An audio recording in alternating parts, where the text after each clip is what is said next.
the conclusion of this, which we like to present up front, is that there are in the three major counties that were analyzed out of the four, Trump's margin was reduced by a minimum of 138,000 votes. I'll repeat that. President Trump's margin was reduced by a minimum of 138,000 votes.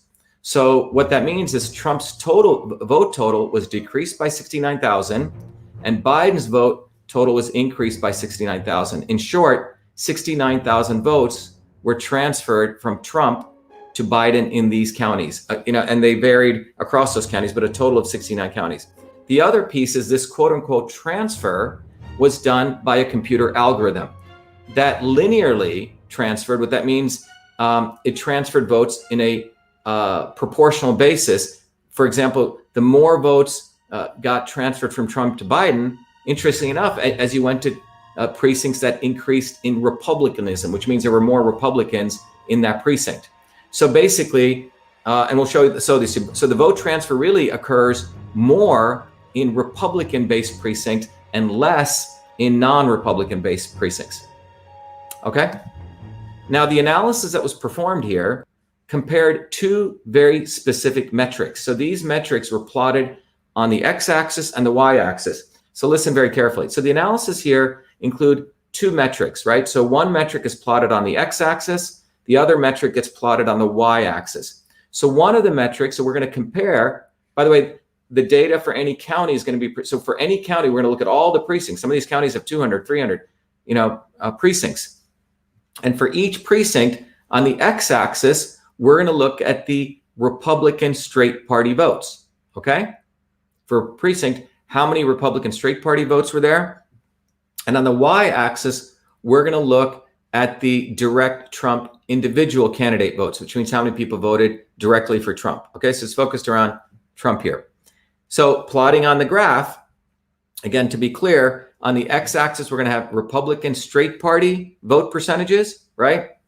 And on the y-axis, we're going to have the difference between the percentage of people who voted for Trump and the individual candidates vote minus the people who voted straight Republican percentage votes. And this will get clear. So consider this case. Let's say 60%, let's say the vote in a particular precinct was of the people who voted straight party vote, 60% voted Republican. Okay, so that number would be 60%, which you would plot on the x-axis. And let's say for that same precinct, the individual percentage vote count for Trump was 65%. Okay, so what would you do? On the x-axis, you would plot 60. But on the y-axis, we're going to take the 65% minus the 60 to get 5%. Okay? So if you look at that number, so on the x-axis, we have the Republican straight party vote. And you can see here in this example, right, 60% is plotted. We go look along the x-axis. And along the y-axis, we're doing this calculation of the percentage of votes Trump got minus the percentage of votes that for the Republican. Now, why are we doing this? Well, if you're a Republican, most Republicans probably voted for Trump, okay? Now, in some precincts like this one, it looks like 5% more people, which could have been Democrats or independents or others, even Republicans, voted more for Trump, because this means Trump actually got 65% minus the 60. So, and if you look at another example, this may have been, if people want to believe the bias, all Republicans are very wealthy, et cetera, this may have been a wealthy Republican neighborhood.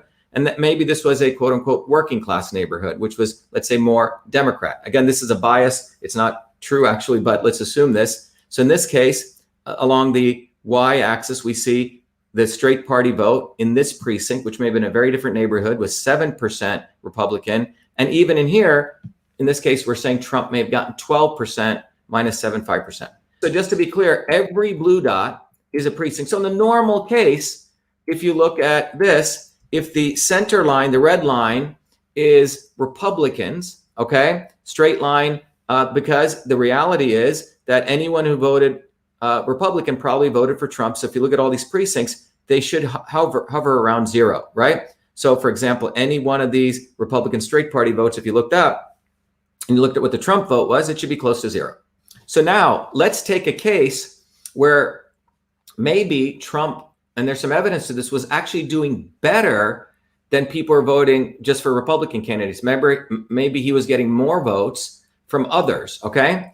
In that case, a graph would look like this, right? In this a situation where Trump is more liked than Republican Party candidates. So if you were just a straight Republican Party candidate, you'd be at 0, but you notice these precinct data saying that, hey, Trump was actually liked more than the straight party, than the general Republican slate that was running, okay? So that's sort of gives you an idea, normal case, and this could be where Trump's liked. Now we're going to go into the data that Phil analyzed. It says, so we have a graph here, which is one of these graphs. Again, the x-axis is a Republican straight party vote by precinct. Again, the y-axis is calculating the Trump vote minus the Republican, right? So what do you see here? You see something quite profound. By the way, as Benny said, every blue dot is a precinct. So we probably have in Oakland County, Phil, do you know how many precincts? I don't want to count here, 1, 2, 3, 4. I'm going to probably like 300, 400 precincts. I'm just guessing. But there's hundreds of precincts here, okay? So every blue dot is a precinct here.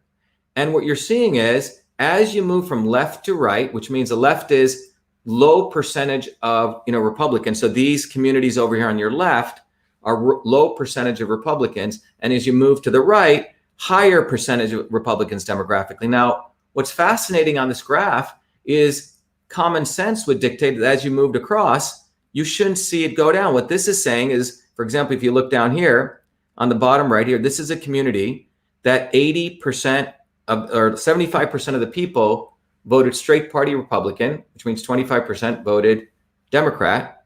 But Trump is nearly 20% less than the mean here, or less than the Republican slate candidates, and so on. And more importantly, if you look at this data, it's not scattered. It's a beautiful line. Let's look at the closer at this. So if you just look at the left part of this, so I'm looking at less than 20%. So these are communities, precincts, where they're less than, you could argue, 20% demographically Republicans. And if you were to draw a line, an average, you see it's around 7%. So in this case, in those communities, even though they're not Republican, could be Black communities, minority communities, working class communities, Trump is more popular than other Republican candidates by about 7%. Okay, that's eyeballing that. So I hope that's clear. However, if you look in communities as Republicanism increases, Trump's votes go down. And they don't just go down in a random way. If you draw this beautiful center line, they go down in a very linear way. As more as precincts have more percentage of Republicans, Trump loses more percentage of votes in a linear fashion. Okay, which means in a way that graduates with the percentage of Republicans. Okay, so this is quite fascinating. In fact, it's highly unlikely. And so let's take an example. So we're going to take, again, we're looking at Oakland County. And by the way, these are early voting, okay? And I'm going to take this data point right here. And if you look down, this data point's around 45%, which means 45% of the people in this precinct decided, of the people went straight party Republican vote, 45% voted Republican, which means 55% voted Biden. By the way, I'm taking a case here. So we want to be objective. This is a scientific engineering presentation. We don't want to choose Trump or Biden. Some of my Trump people say, hey, how come you don't want to show Trump got more votes? We don't want to do that. We don't want to bias the analysis here. But here's a vote where it's basically 45% of this precinct is Republican, deduced from the straight party voting, and the 55% is Democrat. Okay, so let's assume this is an example. We don't know the exact numbers, but Phil could probably look it up. But let's assume in that precinct there were 2,000 votes. Okay, 2,000 people actually came in and voted, to be specific. Okay, so 45% means 45% from where came from the Republican straight party voting. And if you look, because this number is minus 20 and the x-axis is plotting whatever Trump got minus a Republican, you can calculate Trump got 25%, right? 25% minus 45. So just to be clear, in that precinct, 45% of the people, of the people who did straight party voting, 45% were Republicans. So you could say 45% of that precinct is Republican. However, when you looked at in that precinct, what percentage voted for Trump? It was 25%, which means 20% less than what you would think, which means from the zero here. So if you just do the numbers, again, just to make this very tangible, if that precinct had 2,000 voters, and let's say 1,000 were straight party voters, so the Republican candidates would get 450 votes from the straight party voting, because 45%, and the Democrats, that obviously the difference of that, get 550 votes. Okay, so that's the straight party voters. Now, let's say the other 1,000 voted individual. They wanted to choose their own candidate. And we're assuming, or not we're assuming, in this example, if you look at that curve, it's got to be 25%. So 250 voted for Trump and 750 voted for Biden. So in this case, what would AP News report, or CNN or Fox? They would look at this data for that precinct. They'd say, okay, Trump got 700 votes total, because 250 from individual candidates, 450 from the straight party voting, that's 700. And 700 out of 200 is 35%. Biden, however, got 550 votes from straight party voting Democrat, and he got 750 votes from Biden, from individual people voted. So that's 1,300. So he got 65%. And the news would report Trump lost to Biden by a margin of 30%. Okay. Now, each one of these precincts has been calculated. Okay. So now let me point you to this analysis. So now the concept of in the fact that 45% of people are Republican, Trump only got 25% votes, is a little bit odd. So let's, for the sake of analysis, assume he also got 45%, the same number. That means a curve would go up to here, right? It'd be at the 0 point. And just to, again, make sure you're understanding the fundamentals. So let's say this point is 45% 0, which means a 45% votes from the Republican straight party voting, but Trump also got 45%. That's what you would assume if the Republican candidate is in alignment with the Republicans, okay? Now, if that precinct had also 2,000 voters, nothing has changed here. 450 for Republicans, candidates 550. But here, what you'll notice is Trump now picks up an additional 200 votes, right? Because he got now additional 20%, so he gets 450. Biden's at 550, okay? Changes a little bit the dynamics. This is very important to see this dynamics. And what you see, AP News, in this case, would report Trump got 45%, which is 900 votes out of the 2,000, and Biden got 1,100 votes, which is 55%. And the news would say, well, Trump didn't lose by that much. He didn't, in this case, lost by 30%. They say he lost by 10%, okay? However, when you really put this graph and this together, the net of it is, what you find is this truth, which is an orange, that 10% of the Trump votes, if this was down here and it should have been up here, were given to Biden, and 200 votes were taken from Trump, and 200 votes were given to Biden. So a total of, so this would mean 10% of Trump votes were given to Biden. All right.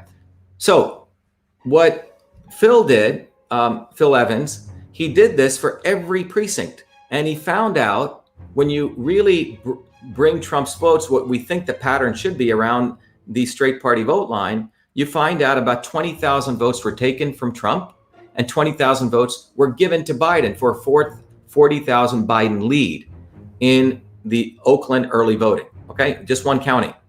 So that.